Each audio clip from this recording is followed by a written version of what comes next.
Let's switch gears. Let's do some trading with Alan Nuckman. He's the chief market strategist at bullseyeoption.com. Morning Monday to you, Alan. Pretty impressive market trying to hold on right now.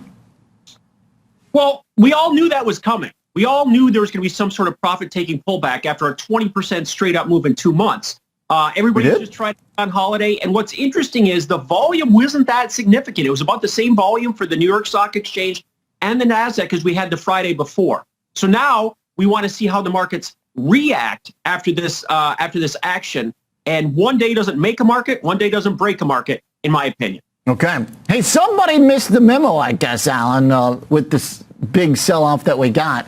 Not everybody has the foresight as you, Mr. K, but hey, I hear you. You know, there was a message that all the Fed speakers were already giving us. So what was the difference? Just hearing it from Papa Powell himself is a little different than his minions? Sometimes the market needs an excuse, and I think that's simply what it was. If you look at the futures didn't change at all on Friday. And the futures were telling us that rates are actually going to peak at 4%, as we've said before, and then they go down 3.5%, 3% out when we get out to 2025. So nothing changed. It was just strong talk, and he wants to keep up the bark, but I don't think there's going to be any bite when it comes to these rates. I think are going to top out at 4%. Okay. So, but this morning you're buying an energy stock, Alan. You're not scooping up a high beta tech name. No, I'm going after the same thing we did a couple weeks ago. It's a perfect setup for what I look for. I see some smart money buying, and if you look at the fundamentals, Oilwell, obviously. Oil's been trading between 90 and 110, and last week what we saw was very important. As our friend Ben loves to say, that was a classic test and reject of the lows last week in crude oil itself. And now we're back up to the highest level we've seen in all of August. So a breakout here could be very significant in oil. So I'm looking to play it with National Oilwell. NOV is a stock that's been trading between 10 and 20. 15 is important midpoint, and it's holding above that. So I'm leaning on that 15 as a level to watch. Okay. So NOV, how come this one, Alan? How come no Occidental that Buffett's in cranking out new highs? How come no Exxon? You're trying to find something that's a little less crowded? Right, a little off the beaten path, and it's a smaller dollar stock. So as we talked just 2 weeks ago on Schlumberger broke out and rallied to 41. So we had a 10% move in Schlumberger. And the option, because it was an inexpensive deep in the money option, but still an inexpensive stock, that option gained 35%. So it's about the math. When you're trading, the Exxon or the Chevron or Oxy, they're more expensive stocks, and therefore the options, the in-the-money options, the stock substitution strategy cost more money. Now, it's all about percentages anyway, so it really doesn't matter.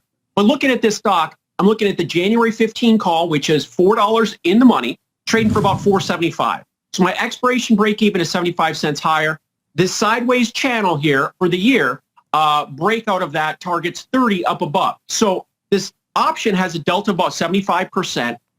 Meaning it'll act like the stock, but it's a much cheaper way to buy using this in-the-money option at 15 than buying the shares themselves. So it's about the math, but I like this sector. And like I said, I think the good times may be gone as far as this oil pullback. The Fed got what it intended, but you know how crude oil always has that potential for a price pop, and that's the psychology here. Okay, it's interesting that you see the chart that way for WTI.